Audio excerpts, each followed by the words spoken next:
So welcome to our lecture called Places in News. And in today's lecture, we are going to study Oman. Oman is an important place, and Oman has become important because it featured in current affairs recently. Purpose of this lecture series is very simple. Current affairs or places in news, current affairs related geographical locations have a tendency of featuring in your prelims examination. There are a lot of MCQs that are asked from places that have been in news. So our purpose of this lecture series is as soon as a place becomes important in that news cycle, we discuss it. We discuss all the important things related to it. All right. Now, today we are going to discuss about Oman. And why is Oman in the news? So first, let's clear that out. Why was Oman in news? Recently, four Pakistanis, one Indian, and a police officer, four Pakistanis, one Indian, were killed in a gun attack at a Shia mosque in Muscat, Oman. Muscat is the capital of Oman. The three attackers were also killed, so in total, 9 people lost their lives. The attack came as Shia Muslims were observing Ashura, a particular religious event among Shia Muslims, and is generally a point of contention or bone of contention between Sunni and Shia sects. Now, the attack was on Shia mosque. All right, make sure that you have gotten that right. Okay, Shia Sunni conflict is a very big conflict in the Middle East, or as we call it, West Asia. Shia Sunni conflict is a big conflict there. But Oman has been relatively peaceful because the Islamic sect in Oman is quite peaceful. All right.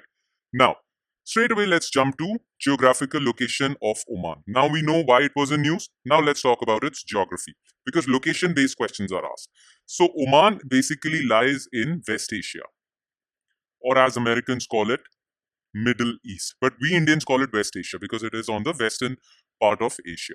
Now, it lies on the Arabian Peninsula. As you can see, it shares its land border with three countries: Yemen, United Arab Emirates, that is the country that has Dubai, and Saudi Arabia. So it has land border with three countries. It shares its maritime border with two countries, Iran, and as you move a little right from here, there is Pakistan's Gwadar port also. So Pakistan's maritime border and Iran's maritime border is shared with Oman's maritime border. Now, Oman is this. You can see this country of Oman. But Oman actually has two exclaves also. Now, what are exclaves? Your territory which lies entirely in another country's territory. As you can see, this is Oman in the next map. Oman has a territory called Madha, which is completely surrounded by UAE. Right? So this particular territory of Madha is Oman's exclave. Similarly, there is this territory called Musandam. All right? This is also completely surrounded from all sides by United Arab Emirates. So Musandam and Madha are two exclaves of Oman. All right? Remember this fact. Okay? Now, Oman, UAE. Its land border with three countries shares its maritime border with two countries. That's about it. That's all you need to know as far as geographical location is concerned. Now, let's talk about Oman's climate. Okay? As you can see, West Asia is mostly hot. So, Oman's climate is also no different. It is basically Oman, as you can see in this map. I'll show it to you. As you can see on this map, the northern area of Oman has mountains, southern area has mountains, and in the center there are vast desert plains, sand dunes like desert plains. All right, the northern mountains are known as Hajar Mountains, and the southern mountains are known as Dhofar Mountains. Oman's climate is hot and dry in the interior and humid along the coast. Absolutely, obviously, it is going to be humid along the coast. Why? Because of the moisture present, because of the proximity to the sea. Okay. Now, as far as Oman's demography is concerned, we'll cut the word vegetation over here. It's Oman's demography. Demography means people, what religion they follow, what languages do they speak. So, Omanis are predominantly Arabs because it shares its border with the Arab world, because it shares its maritime border with Pakistan and Pakistan's Balochistan province. So there are various Balochis also who actually migrated to Oman many centuries back.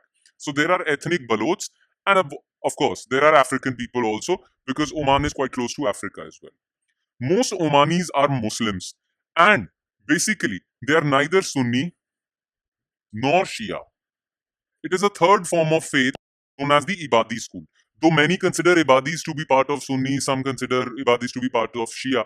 But Ibadis consider themselves to be a third sect in Islam, school of Islam. All right. So most Omanis are Muslims and they follow Ibadi school.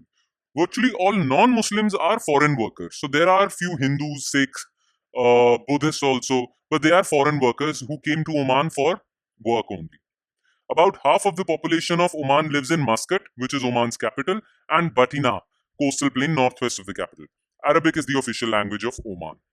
Like all the other lectures of this lecture series, Places in News, this one was also a very short lecture. So that's all you need to know about Oman. These are the only things. That is the only thing that is important for as far as your exam is concerned. These are the only things. Okay? So we are done with another lecture of our lecture series, Places in News. I'll see you shortly with another place that became important in our current affairs cycle. So that would be all. I'll be signing off now.